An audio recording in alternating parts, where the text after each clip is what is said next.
Franck Margerin, bonjour. Ouais, bonjour. D'où vient ton éternelle jeunesse? C'est vrai qu'on on voit tes albums. Tout n'est qu'apparence, tout n'est qu'illusion malheureusement. Alors des fois je me lève après avoir dessiné un certain temps et voilà, j'ai l'impression d'avoir 200 ans, j'ai le dos. Oh. Enfin bon, on essaye de se maintenir, mais pas se fier aux apparences. Mais c'est vrai que ton trait, tes dessins sont connus dans le monde entier. Parce que tu as fait des pochettes d'albums. d'albums. Pas d'être venu, hein. Merci. Ah oui. Non, c'est vrai que tu as fait des pochettes d'albums, tu as fait des dessins animés. On t'a vu un peu au cinéma avec Gotaner. Et c'est vrai que... J'ai fait pas mal de choses dans ma vie, mais de là à dire que je suis connu dans le monde entier, tu vas un peu fort, mais ça me fait plaisir. Non, j'ai un parcours assez modeste. Franchement, j'ai la chance d'avoir un métier dans lequel je m'éclate bien, d'avoir pu faire un peu de musique avec d'autres copains, d'avoir fait toutes sortes de choses. C'est vrai que la bande dessinée mène un peu à tout. Si tu veux bien un peu t'intéresser à d'autres choses, effectivement, pour Gotaner, j'avais travaillé sur les décors de son film, Rendez-vous au tas de sable. J'ai fait des décors et des costumes pour une opérette aussi. Bon, ça fait partie des choses que les gens ne savent pas, mais on est amené comme ça à travers la BD à faire autre chose que de la BD, de la bande dessinée. C'est sympa de pouvoir s'évader un peu, faire autre chose. Mais bon, l'ensemble de mon œuvre, c'est quand même mes BD, et c'est tout à fait modeste par rapport à certaines œuvres d'autres confrères. Voilà. Et c'est vrai que tout le monde connaît Manu, tout le monde connaît Lucien. Tout le monde non, mais enfin oui, quelques-uns, oui, c'est sûr. Est-ce qu'on peut avoir des nouvelles de ces personnages? Alors, Manu appartient maintenant au passé. J'avais fait au départ un dessin animé pour la 5. C'est la 5 de Berlusconi à l'époque, hein. C'est-à-dire que ça remonte à vraiment loin. Et après, donc pour la 2, c'est 2 séries. La première, c'était des petites histoires de 2 minutes. Et après, des histoires de 8 minutes. Voilà. Et après, j'ai fait 3 albums avec Alto qui me faisait les ancrages et ma femme à l'époque qui faisait la couleur. Voilà, donc Manu, c'était une période de ma vie, fin des années 80, début 90. Après, j'ai fait Momo le coursier, qui n'a pas eu le succès que j'aurais aimé qu'il ait, mais bon, qui a eu quand même... Mais c'est un moteur qui est très sympa aussi. Moi, j'adore Momo, mais alors je sais pas à quoi ça tient. Les gens ne se sont pas trop identifiés, retrouvés dans Momo. Donc il n'a pas eu le succès de Lucien. Et c'est vrai que je suis plus connu pour le personnage de Lucien que pour le reste. Et Lucien, est-ce qu'on va le revoir un jour en bande dessinée?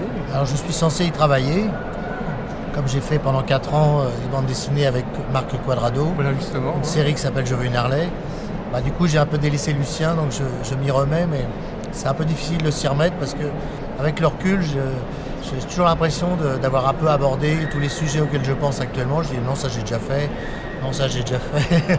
Donc là je suis un peu en train de chercher ce que je n'ai pas fait avec Lucien. Et c'est vrai que d'où vient ta passion aussi pour les 2 roues? C'est vrai qu'il y avait Momo le coursier, tout le monde connaît justement Manu, il y avait les scooters, il y avait les mobs. La passion pour la moto, les 2 roues, effectivement. N'a pas de relation directe avec la bande dessinée. Il se trouve que quand j'avais 20 ans, j'étais encore étudiant dans une école d'art. Mon meilleur copain s'était acheté une 450 Honda dans les années 70. Et comme on squattait un petit pavillon ensemble avec une bande de potes, on allait ensemble à l'école sur sa moto. Et puis après, on partait en week-end. Et c'était un peu l'ambiance Joe Bartim à l'époque. Ouais. Les premières japonaises arrivaient, il y a encore les vieilles anglaises, tout ça, tout le monde se tirait la bourre allègrement. Et voilà, c'est comme ça que j'ai attrapé le virus de la moto. Dès que j'ai pu, je m'en suis acheté une. Et puis après, j'ai plus décoller mon cul d'une moto parce que c'est tellement génial. Voilà, c'est la liberté. Voilà, ma première moto était une 500 XT que j'ai toujours, tu vois. Je l'ai achetée en 81, c'est-à-dire que je suis assez conservateur. Et puis bon, j'en ai eu d'autres, j'en ai toujours d'autres. Enfin bon, ça c'est anecdotique parce que ça n'a pas de lien avec la BD, mais c'est vrai que dans mes BD, maintenant, la moto apparaît parce que ça fait partie de ma vie. C'est difficile effectivement de l'occulter. Justement, il y a une nouvelle grande série, Je veux une Harley, déjà 4e tome. Ouais. Et c'est presque du vécu. Alors, c'est du vécu, mais pas par moi. Parce que Marc Quadrado, qui est le scénariste de cette série, à l'âge de 50 ans, a eu sa coloscopie, disons. C'est avéré que, heureusement, les résultats étaient bons. Mais il avait cogité, il s'était dit, et si jamais on m'annonçait que j'avais un cancer, Et si jamais j'avais plus que quelques années à vivre, ça lui a fait un petit électrochoc et il s'est dit, putain, 50 ans, c'est maintenant qu'il faut réaliser ses rêves, il faut se faire plaisir. Donc il y a des gens qui vont faire des grands voyages, il y a des gens qui vont, je sais pas, changer de femme. Et lui, il s'est acheté une Harley, le rêve un peu de sa vie. Et donc il raconte ça dans son premier album, J'avais une Harley, dans le premier. Et ça a eu tellement de succès parce que beaucoup de gens se sont retrouvés, se sont reconnus là-dedans. Et puis moi aussi j'avais pris beaucoup de plaisir à faire cette histoire. Bah, on a eu envie d'en faire une suite, et puis un troisième, puis un quatrième, voilà. Et le troisième, vous êtes carrément parti aux States, à la route 66. Voilà, on a fait un peu le voyage initiatique de tout possesseur d'Harley Davidson. C'est un peu la mecque de tout possesseur d'Harley, c'est les États-Unis, la côte ouest. Je suis en train de chercher le nom de l'endroit. Enfin, peu importe, j'ai un trou de mémoire. On a fait à peu près toute la route 66, une partie en tout cas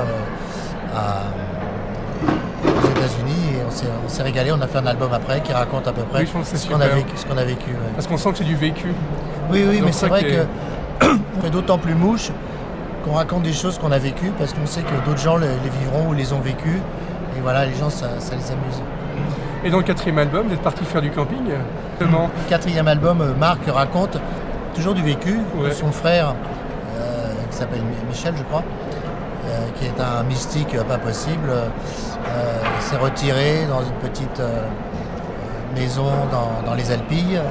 Et avec sa femme, qui est une Anglaise, s'appelle Corinna, ils font un peu les gourous là-bas. Et donc il envoie son personnage là-bas, un peu dans cette ambiance. Et comme Marc Quadrado s'est acheté aussi un sidecar Ural, il a eu envie d'introduire cet engin dans cette BD. Voilà. Donc, mais c'est toujours du vécu, effectivement. Marc raconte toujours les choses qu'il a vécues quelques temps avant. J'ai cru voir sur internet que tu es sur un projet avec Renault avec des figurines. Est-ce qu'on peut... Oui, enfin si tu veux, moi je fais des crobards pour faire réaliser des petites figurines de A à Z.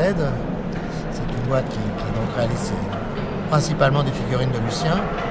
Et un jour, le patron de cette boîte m'a dit, comme Renault semble renaître de ses cendres, et il est tous ravi, mais on pourrait peut-être demander à Renault s'il serait partant pour donner son autorisation pour qu'il y ait une petite figurine le représentant avec Lucien. Donc Renault chante, Lucien joue de la guitare.